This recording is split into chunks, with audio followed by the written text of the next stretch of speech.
Hello world, I'm Gourmet du Monde, and today we're going to make a 5-spice powder from scratch.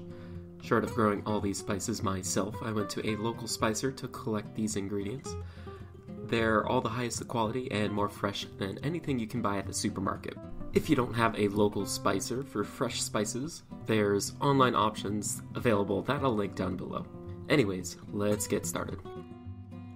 The first ingredients you'll need are Sichuan peppercorns. Bit spicier than black peppercorns, they add a nice kick to any dish. Yeah, never meant for that label to fall into that bowl instead of being thrown out. Anyways, these are cloves you'll need. Followed by cinnamon sticks, which I use Ceylon cinnamon. Next is a bunch of star anise. I'm a big fan, so I used more than what is in regular mixes. And finally we have fennel seeds. These were wild and hand-picked, so they are a little bit pricier than normal.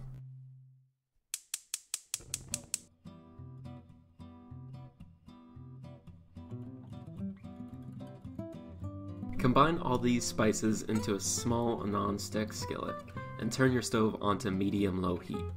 The reason to toast spices is to bring out hidden flavors and oils within the spice. It will add more depth to your mix than if you blended them raw.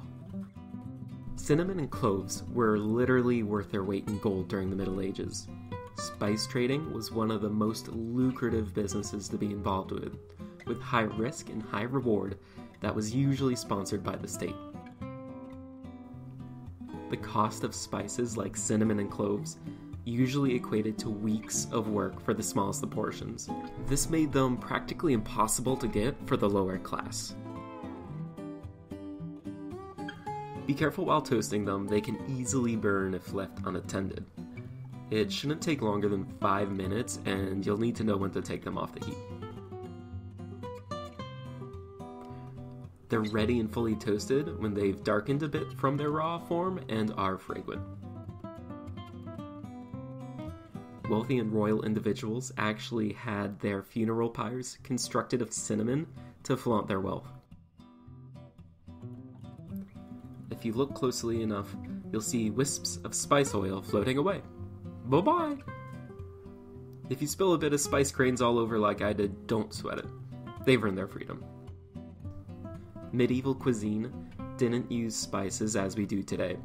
They tended to over-flavor their food with spices as another display of wealth.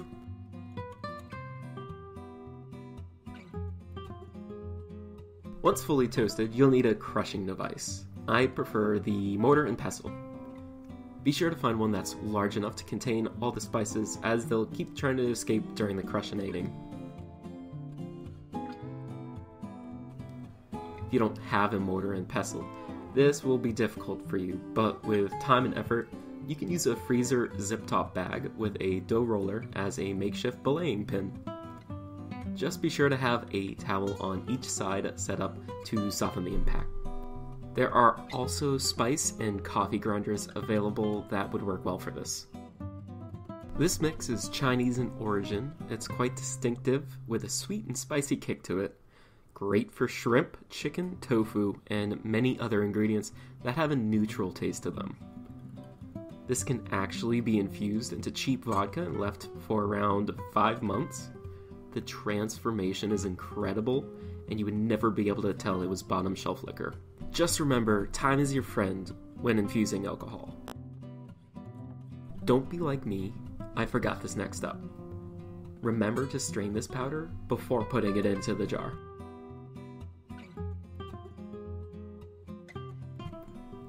There may be extra little chunks of spices that didn't grind during that first time through. To help me store this powder, I used a canning funnel that fits into any mason jar.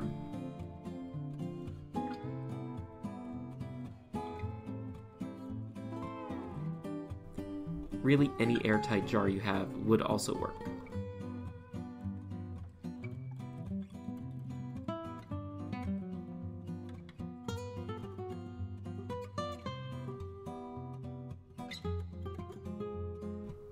And there you have it, a 5-spice mix.